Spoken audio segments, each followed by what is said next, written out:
Olá pessoal, bom manter contato com vocês. Nossa disciplina Psicologia das Relações Humanas, nosso curso de pós-graduação, ok? Inicialmente, eu creio que já nos conhecemos de outras disciplinas. Houveram alguns probleminhas e não foi possível dar continuidade às outras disciplinas. Portanto, da minha parte, não mais envie nada, não mais me envie qualquer tipo de trabalho, pesquisa, porque não há mais necessidade de concluirmos aquelas disciplinas. Vamos iniciar uma nova disciplina e, a partir daí, creio que podemos levá-lo a contento até o final. Algumas informações iniciais. Nossas aulas serão às quartas-feiras na pré-aula e vou me colocar à disposição. Já enviei uma mensagem informando o meu e-mail eletrônico, né, meu endereço eletrônico, e vou ficar à disposição para vocês. Para a próxima aula, eu já vou elaborar alguma atividade para a gente desenvolver, ok? Inicialmente, creio que vocês já tiveram alguma noção de psicologia como ciência do comportamento. E eu preciso retomar até para dar uma continuidade. A primeira coisa que eu quero abordar com vocês diz respeito a como surge a psicologia. Eu acredito, apesar de terem poucos estudos feitos, que podemos partir do princípio que a partir do momento que o indivíduo, o ser humano, aquele ser lá atrás, dado o passado, passou a ter consciência da sua existência, passou a perceber-se enquanto ser existente, não simplesmente instintivamente existir, mas com consciência, a partir dali já se pode pensar num conceito de psicologia, não é? É o momento em que ele começa a perceber os seus pares, ele começa a perceber a sua maneira de ser, ele consegue se perceber enquanto ser pensante, claro, não como hoje, mas um ser que consegue tirar do meio ambiente meios, maneiras pensadas de existir, né? E a gente percebe que durante todo um processo evolutivo, percebe-se que o homem tem muita consciência da sua existência e daquilo que busca, ok? Então, repetindo, a tomada de consciência é, sem dúvida alguma, a grande sacada, a grande jogada para o homem desenvolver toda a sua habilidade, tanto na esfera social quanto na esfera cognitiva da inteligência, ok? Portanto, a psicologia ela já vem ao longo da história humana se desenvolvendo. Houveram algumas senões em função de querer entender o homem na esfera religiosa. Então, a religião veio, de uma certa maneira, justificar muito a questão do comportamento humano. Então, qualquer comportamento tinha ou uma explicação lógica ou uma explicação religiosa. Quando fugia a uma certa compreensão racional, havíamos obter a explicação de que havia um componente religioso se manifestando. E quando havia uma lógica, claro, havia uma lógica ali. Então, fulano se comporta porque ele não pensa direito. Então eu tenho uma justificativa, mas até onde ele não pensa direito? Então, isso tudo sempre mereceu muita atenção. Somente com os movimentos das revoluções que nós tivemos na Idade Média, a Revolução Francesa, a Revolução Industrial, as muitas revoluções localizadas, fazendo com que uma nova percepção de sociedade, uma nova percepção de coexistir se manifestava tanto na esfera da ciência sociológica, antropológica, enfim, áreas da nossa área mais social, e dentre elas temos a própria psicologia, né? É a partir daí que eu tenho, então, finais do século XIX, os primeiros estudos efetivamente sobre comportamento humano na figura de Wundt, o Wilhelm Wundt, que ele, através de uma elaboração, da criação de um laboratório experimental, ele, através do conceito de percepção, ele desenvolve os primeiros conceitos sobre o comportamento humano mediante uma condição. O indivíduo percebe um determinado estímulo e ele vai responder efetivamente. Porém, ele se baseava num conceito de que o homem respondia de uma maneira muito mais glandular e muscular, respondia de maneira mais orgânica. Ou seja, é evidente que se eu percebo um estímulo que me gratifica, um estímulo que me cause alguma reação glandular, por exemplo, eu vou salivar se ver uma fruta, um alimento que me apetece. Isso é lógico, é um reflexo glandular. E o muscular, obviamente, é para preparar o organismo, uma ação que exija uma reação minha de fuga ou de ataque. Isso tudo também tem sua validade, claro.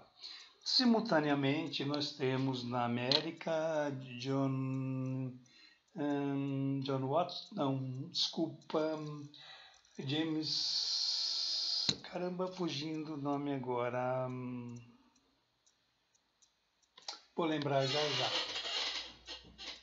eu vou lembrar, que ele acreditava, esse pesquisador americano, ele acreditava que nós não ficávamos meramente na esfera de reflexos glandulares musculares, mas sim nossa mente trabalha em cima de imagens, sentimentos e sensações, não é?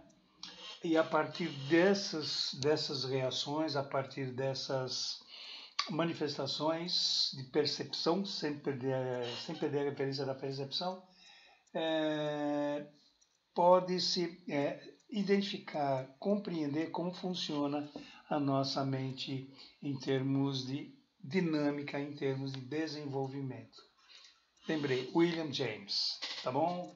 Que era o autor lá americano que propõe que a percepção, através da percepção, o homem não é meramente um reflexo glandular e muscular, mas sim um conjunto, uma série de fatos envolvendo sentimentos, sensações, imagens e vai por aí afora.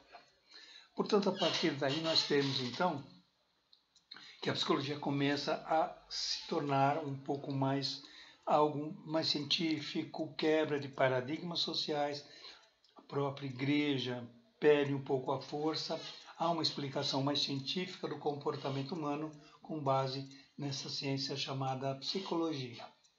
Espero que aqui vocês tenham a compreensão do que efetivamente é a psicologia. Já no século XX, mais próximos de nós temos então os primeiros estudos, nós temos efetivamente a primeira compreensão de uma investigação mais aprofundada sobre a psicologia consciência do comportamento humano. E é baseada na teoria freudiana, especialmente Freud, um dos principais elementos, é o elemento central propriamente da psicologia, que é a partir dele que se começa a ter uma ideia do aparelho psíquico em termos de estrutura de personalidade. É a partir dele que temos uma série de compreensão sobre o comportamento humano manifesto. Basta dizer a teoria do consciente e do inconsciente. É muito importante se entender esse comportamento humano e ele dá, sem dúvida alguma, uma contribuição extremamente importante, que dá a partir dele nós temos as ramificações da psicologia. Então nós temos as chamadas escolas psicológicas, que tem desde a psicanálise, perpassa por uma série de outras escolas, e a antagônica à escola mais psicanalítica, né? Mais humanista, a escola behaviorista, que está baseada lá atrás, como eu disse, num conceito puramente de reflexo glandular e muscular. Okay? Basta dizer que a escola behaviorista se baseia em dois referenciais teóricos importantes. O condicionamento clássico, né? Com Pavlov, Ivan Pavlov, e o condicionamento operante do Skinner. Então, esses dois são os que mais se destacam ali na questão do comportamento glandular e muscular. É claro que esses conceitos, ao longo de todo o desenvolvimento, vão sendo mais depurados e a gente tem uma visão um pouco melhor, um pouco mais aprofundada.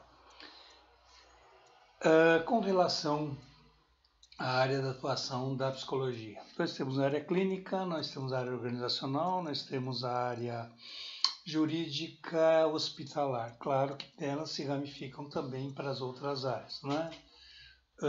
Nosso curso vai estar voltado para a área de RH, então nossa concentração para frente está em cima dos conceitos, das teorias que abordarmos, nós vamos pegar a área organizacional, não é? Já vou indicando para vocês estudarem Agostinho Minicussi. As obras do Agostinho Minicussi são muito ricas em termos de relações humanas na empresa, organizações humanas na organização e no trabalho, enfim, ele tem uma série de estudos voltados para psicologia organizacional. Ok? Dentro da área da psicologia, então, nós podemos começar a pensar no que o homem, que são as relações humanas. Vamos compreender, então.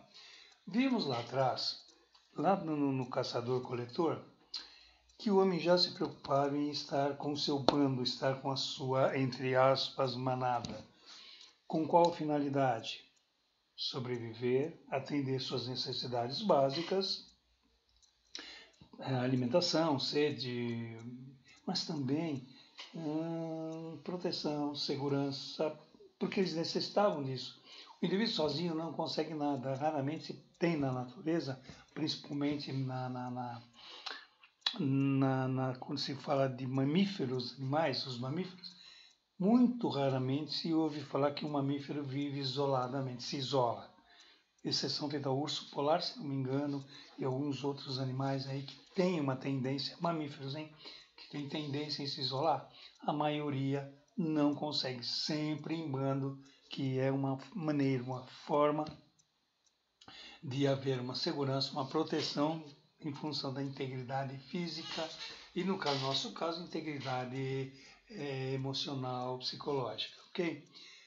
A partir daí, então, nós percebemos que o grupo ele tem um poder muito grande sobre o indivíduo, tendo em vista que o indivíduo tem uma necessidade muito grande de pertencimento. Atenção, pertencimento, segurança faz parte da nossa relação humana ou interpessoal. Eu havia dito também, gente, o caçador-coletor, imagino eu, claro que brinca com a nossa imaginação, até por conta do que a gente tem, dos históricos, do legado que eles deixaram para a gente, nós percebemos que quando se reuniam à noite nas cavernas, já com a descoberta do fogo, eles se uniam, provavelmente, se juntavam, e ali, provavelmente, numa linguagem deles, numa forma de se comunicar bastante específica, eles provavelmente abordavam questões do dia, da luta, das conquistas e vai para fora. Se reúnem em torno de uma fogueira e ali eles se alimentavam e falavam a respeito do seu cotidiano, creio eu, não é? E é interessante porque nós, vez por outra, é interessante que tem pessoas que se reúnem, por exemplo, num camping, se reúnem, não sei se hoje, mas já há algum tempo, se reúnem quando se acampam em torno de uma fogueira, principalmente em época de frio, se reúnem em torno de uma fogueira para conversar sobre assuntos variados. Eu acho que isso é um resgate de todo o histórico, vamos imaginar, o nosso inconsciente coletivo do Jung, não? Que aborda essas questões. Nós trazemos lá dos nossos ancestrais alguns vestígios, algumas informações relacionadas à forma de ser dos nossos ancestrais. Então eu creio, tenho a convicção de que esses relacionamentos, quando estavam numa caverna mesmo, acampados, eles se reuniam. E isso refletia, sem dúvida, a necessidade de atendimento à proteção e segurança manifesta. Mas havia também um momento em que essa reunião era para que eles pudessem interagir mais, viver mais essa empatia, essa forma de ser humana. Eu creio que a partir dali eles começam a perceber-se não apenas como animais instintivos, mas havendo uma certa afetividade, um certo jeito de estabelecer vínculos com os seus pares ali. E reforçando a questão da importância do grupo na vida das pessoas, como hoje, não é? A gente percebe que o indivíduo ele passa a ter, desde o seu nascimento, grupos de referência para ele. Por exemplo, o primeiro deles é a família, onde ele vai receber educação, onde ele vai receber toda uma orientação de como viver em grupo. E a família é, sem dúvida alguma, o seu primeiro grupo social. Dali para frente, claro, não vamos esquecer que a sociedade está em constante transformação. Hoje, esse jovenzinho, menino, uma fase da meninice, vai para uma escola e a partir desse momento, quando ele rompe com as fronteiras do grupo familiar, ele passa a pertencer a um grupo social. E esse grupo social ele se ramifica em outros tantos conforme a faixa etária, não é? Então eles vão se alternando em termos de grupos da meninice, grupos da adolescência, grupos da idade adulta, grupos da meia-idade e grupos da mais velhos, as pessoas mais velhas, grupo de idosos, não é? Então, todos esses grupos têm uma importância muito grande que estabelece a forma de se relacionar com seus pares. E isso é de extrema importância porque eu entendo que ela torna um processo de aceitação, de compreensão, de proteção e segurança. Espero que até aqui vocês tenham entendido qual é a nossa proposta inicial para estudarmos os conceitos sobre relações humanas. Okay? Comportamento e empatia implica no quê? Na forma como vocês, como nós, seres humanos, nos relacionamos. Peguem vocês como referência. Numa aula presencial ou num grupo de vocês, observem que vocês se dão melhor com algumas pessoas, com outras nem tanto. Não que vocês não venham pertencer ao mesmo grupo, mas por alguma razão, uma pessoa chama mais atenção pelo seu jeito, pelo seu gesto, pela sua maneira de ser, pela sua forma de expressar, expressão facial, expressão corporal. Isso tudo faz com que nós tenhamos uma percepção muito agradável dessa pessoa e a tendência a nos aproximarmos dessa pessoa. Kurt Lewin fala muito de uma teoria chamada campo psicomagnético. Isso é muito legal, gente. Possivelmente vamos abordar mais para frente. Mas é interessante já darmos uma pequena pincelada nessa questão. É quando as pessoas se permitem se encontrar, se aproximar, se unir por razões de empatia. E a partir dessa empatia é que eu tenho a cooperação. E muita gente entende como cooperação ajudar a fazer um trabalho, fazer uma atividade. Não. Cooperação ela tem vários sentidos, ela pode ser vista por vários anos. Alguém que está numa baixa estima sempre vai ter a cooperação de alguém, a colaboração de alguém para dar uma levantada no astral. E isso, gente, é fundamental nas relações humanas, na qual envolve pessoas que estão ali no nosso grupo. Outro conceito importante que nós temos que pensar diz respeito à relação intragrupo e intergrupos. Isso é muito importante entender. Os grupos, eles podem estabelecer relações. Então, o grupo A se relaciona com o grupo B, por sua vez se relaciona com o grupo C, e eles entre si interagem. Então, vejamos, num grupo social, por exemplo, uma cidade, vamos pegar uma cidade de médio porte para ajudar. Nós temos grupos religiosos, nós temos os grupos não religiosos, nós temos os grupos filantrópicos, e de repente eles conversando entre si, interagindo, eles podem encontrar uma solução para um determinado problema de cunho social que implica numa questão humana. Vamos imaginar que nessa cidade tenhamos lá um contingente de mendigos relativamente grande. Aí, grupos religiosos, mais grupos de empresários, mais grupos sociais de voluntários, resolvem se reunir e realizar um trabalho de atendimento a esses mendigos em função da situação que eles estão enfrentando. Então, esses grupos interagem para buscar um objetivo comum. Isso diz respeito às relações humanas, relações interpessoais dentro. Então, pessoas de grupos diferentes se unem em prol de um único objetivo. Isso é muito legal. Na empresa é a mesmíssima coisa. O departamento X, que tem um grupo, trabalha e se reúne, interage com um outro grupo, tem uma outra atividade, porém a atividade deles vai de encontro a um objetivo comum.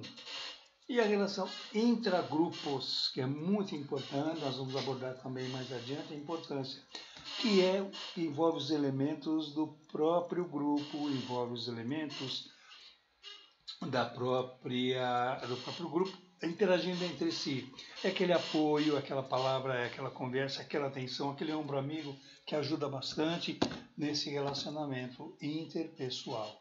Portanto, gente, para a gente começar a trabalhar essa questão, né, eu senti a necessidade de abordar essas questões. Se alguém já viu, se alguém já teve acesso a todas essas informações, ótimo, isso é muito bom, porque vocês só vão reforçar aquilo que eu tenho abordado. Quem ainda não tenha visto, por favor, entre em contato comigo, lembrando que nós vamos ter a nossa aulinha na quarta-feira, agora, no dia 29. Elaborem perguntas, elaborem questões. Nossa aula vai ser das 18h10, se eu não me engano, até 19h10, alguma coisa assim. Elaborem perguntas, eu vou estar sempre à disposição, não só na nossa aula, né, da quarta-feira, mas estaria à disposição para a gente poder conversar via e-mail. E a partir daqui para frente eu vou começar a entrar em contato com vocês, levando para vocês através do nosso blog material de apoio, vou elaborar, claro, um roteiro de uma maneira bem simplificada, para a gente ter uma noção clara, resumida de toda a nossa disciplina, que é a psicologia das relações humanas. Gente, espero ter podido inicialmente atender a necessidade de vocês e vou estar à disposição reforçando. Lembrando que nós vamos ter atividade, sim, pelo menos para mim, na meu modo de ver, uma atividade que eu quero sentir como vou trabalhar com vocês em termos de futuro dessa nossa disciplina, mais para frente, evidentemente, uma maneira de avaliar vocês, seja por uma nota ou por um conceito. Ok, gente? Mas a princípio vamos ter essa atividade e vamos aguardar as orientações que virão por aí. Ok? Conto com vocês. Um abraço.